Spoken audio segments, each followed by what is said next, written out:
Hello అండి, hi, welcome back to వాగ్మిస్ట్రీ vlogs and foodies. ఈ రోజు వీడియోలో ఎంతో టేస్టీగా ఉండేటువంటి ఒక మంచి స్నాక్స్ రెసిపీ చూపించబోతున్నానండి. తప్పకుండా వాచ్ చేసి మీరు కూడా ఒకసారి ట్రై చేయండి. మరి లేట్ చేయకుండా ఈ టేస్టీ రెసిపీని ఎలా ప్రిపేర్ చేయాలో చూసేద్దాం. దానికోసం ముందుగా ఇలా ప్లెయిన్ బ్రెడ్స్ని ఒక 4 to 5 తీసుకుంటే సరిపోతుంది. ఆ తర్వాత వీటిని తీసుకొని ఇలా మిక్సీ జార్లోకి వేసుకొని మెత్తగా గ్రైండ్ చేసుకోవాలి. మెత్తగా అంటే మరీ ఫైన్గా కాకుండా కాస్త కోర్స్ టైప్ ఉండేలాగా బరకగా గ్రైండ్ చేసుకోవాలన్నమాట. చూడండి, అంటే బ్రెడ్ క్రమ్స్ లాగా ప్రిపేర్ చేసుకుంటే సరిపోతుందండి చెప్పాలంటే. సో ఈ విధంగా గ్రైండ్ చేసాక చూడండి ఇలా ఉంటుందన్నమాట టెక్స్చర్. ఈ విధంగా ప్రిపేర్ చేసుకొని పక్కన పెట్టేసుకుంటే సరిపోతుంది. అలాగే మీడియం సైజ్ ఉన్నటువంటి బంగాళదుంపల్ని 3 నుండి 4 వరకు తీసుకొని ఇలా ఉడికించుకోవాలి. ఆ తర్వాత పైన పొట్టు తీసుకొని ఇలా మ్యాషర్ ద్వారా మెత్తగా మ్యాష్ చేసుకోవాలి. లేదంటే గ్రేట్ చేసుకున్నా కూడా పర్లేదు, కానీ టైం సేఫ్ అవుతుంది ఇలా మ్యాష్ చేసుకున్నట్లయితే.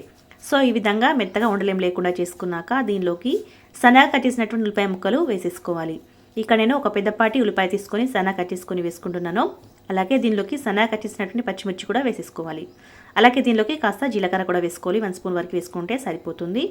ఇప్పుడు దీనిలోకి చాట్ మసాలా ఒక 1/2 స్పూన్ వరకు చాట్ మసాలా వేసుకుంటే ఫ్లేవర్ఫుల్గా ఉంటుంది, బాగుంటుంది. ఒకవేళ చాట్ మసాలా లేకపోతే కనుక ధనియా అలాగే జీరా వేసుకున్నా కూడా బాగుంటుంది. అలాగే సన్నగా కట్ చేసినటువంటి కొత్తిమీర కూడా వేసుకుని ఇందాక మనం ప్రిపేర్ చేసి పెట్టుకున్నటువంటి బ్రెడ్ క్రమ్స్ ఉన్నాయి కదా, గ్రైండ్ చేసి పెట్టుకున్నటువంటివి, అవి కూడా దీంట్లో వేసేసుకోవాలి. ఇప్పుడు ఇందులోనే రుచికి తగినంత సాల్ట్ కూడా వేసేసుకోవాలి. ఇప్పుడు వాటర్ ఏం యాడ్ చేయకుండా జస్ట్ ఈ ఆలుగడ్డ నుండి వచ్చే తడితోని ఈ పిండి అంతా కూడా తడిసేలాగా ఒకసారి బాగా కలిపేసుకోవాలి. స్పూన్తో అవ్వదు కానీ ఇలా చేయితోని మొత్తం కూడా అంత కలిసేలాగా ఉండలేం లేకుండా కూడా ఈ స్పైసెస్ అన్ని పట్టేలాగా బాగా కలిపేసుకోవాలి. ఒక 2 నిమిషాల పాటు కలిపేసుకున్నామంటే అంతా కూడా పర్ఫెక్ట్గా ఈ విధంగా మిక్స్ అయిపోతుంది. సో వాటర్ ఏం యాడ్ చేయలేదు, జస్ట్ ఇలా స్టఫ్ అంతా కూడా మిక్స్ చేసి పెట్టుకుంటే సరిపోతుందన్నమాట. సో ఈ విధంగా కలిపేసుకోవాలి. ఇందులో కాస్త మిరియాల పొడి కూడా వేసుకోవచ్చు, కానీ పిల్లలు కదా తినరనేసి నేను కాస్త పచ్చిమిర్చి మాత్రమే వేసాను. మిరియాల పొడి స్కిప్ చేశాను, మీరు కావాలంటే వేసుకోవచ్చు. ఇప్పుడు కొద్దిగా తీసుకుంటూ ఈ విధంగా ముద్దలాగా రౌండ్గా చేసుకోవాలి. కాస్త పెద్ద నిమ్మకాయ సైజ్ కంటే మరి కాస్త పెద్ద చేస్తున్నాను. మీరు కావాలంటే బాదుషాలా లేదంటే గారెలు ఉంటాయి కదా, అలా ఆ షేప్ అయినా కూడా చేసుకోవచ్చు. సో నేనైతే ఈ విధంగా రౌండ్గా చేసేస్తున్నాను అనమాట. సో మిగతా అంతా కూడా ఈ విధంగా ప్రిపేర్ చేసుకొని పక్కన పెట్టేసుకోవాలి. ఇలా రౌండ్గా చేసుకొని లైట్గా ప్రెస్ చేసుకున్నట్లయితే మనకి ఒక షేప్ వచ్చేస్తుంది. లేదు రౌండ్గానే కావాలంటే ఇలా రౌండ్గా అయినా చేసేసుకోవచ్చు. సో ఇవన్నీ కూడా ఇలా ప్రిపేర్ చేసేసుకొని పక్కన పెట్టేసుకుందాం. ఒక ప్లేట్లో పెట్టేసుకుంటే సరిపోతుంది.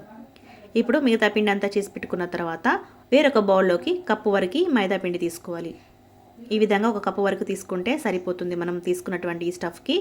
సో దీనిలోకి కొద్దిగా వాటర్ యాడ్ చేసుకుంటూ మిక్స్ చేసుకోవాలి.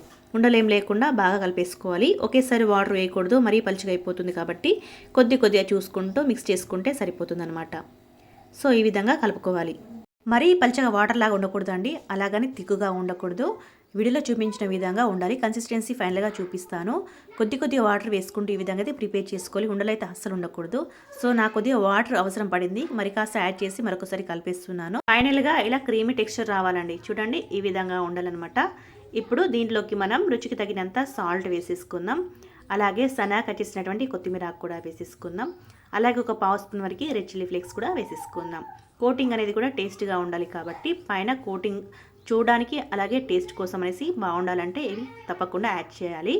సో ఇలా మనకి టేస్ట్ని బట్టి యాడ్ చేసేసుకోవాలి. ఇలా అంతా కూడా మిక్స్ చేసిన తర్వాత ఆల్రెడీ ప్రిపేర్ చేసి పెట్టుకున్నటువంటి బాల్స్ ఉన్నాయి కదా, అవి వీటిలో వేసేసుకొని ఈ కోటింగ్ అంతా కూడా చుట్టూరా రౌండ్గా పట్టించాలన్నమాట. ఇలా కాస్త తిక్కగానే పట్టించాలి కోటింగ్ అనేది. ఆ తర్వాత వేడి ఆయిల్లో ఇలా స్పూన్ తీసుకొని ఇలా నెమ్మదిగా వేసేసుకోవాలి. అలాగే మిగతావి కూడా అదే విధంగా కోటింగ్ అనేది ఇలా ప్రిపేర్ చేసుకొని వేడి ఆయిల్లో వేసేసుకొని ఒకవైపు మంచి కలర్ వచ్చి కాస్త ఫ్రై అయిపోయిన తర్వాత మరోవైపు నెమ్మదిగా ఫ్లిప్ చేసుకోవాలి. ఇలా అన్ని వైపులా కూడా మంచి కలర్ వచ్చి క్రిస్పీగా అయిన తర్వాత తీసేసుకోవాలి. ఆయిల్లో పట్టేంత వరకే వేసేసుకోవాలి. అప్పుడైతే ఇలా ఫ్లిప్ చేసుకోవడానికి వీలుగా ఉంటుందన్నమాట. మీడియం ఫ్లేమ్లోనే కుక్ చేసుకోవాలి. అప్పుడైతే లోపల వరకు స్టఫ్ అంతా కూడా కుక్ అయిపోయి మనకు చాలా టేస్టీగా ఉంటుంది తినేటప్పుడు. సో మీడియం ఫ్లేమ్లోనే ఫ్రై చేసుకొని చక్కగా మిగతావి కూడా ప్రిపేర్ చేసుకొని ఒక జాలిగంట ద్వారా తీసేసుకొని ఒక ప్లేట్లోకి వేసేసుకొని వేడివేడిగా కిచప్తో కానీ లేదంటే ఏదైనా సాస్తో కానీ తిన్నట్లయితే చాలా అంటే చాలా టేస్టీగా ఉంటుందండి. సో నచ్చిందా ఫ్రెండ్స్ ఈ రెసిపీ? తప్పకుండా మీరు కూడా ట్రై చేయండి. వీడియో నచ్చితే మాత్రం లైక్ చేసేసి మన ఛానల్ని తప్పకుండా సబ్స్క్రైబ్ చేసుకుని పక్కన బెల్ ఐకాన్ని క్లిక్ చేయండి. Thank you for watching friends. Bye bye.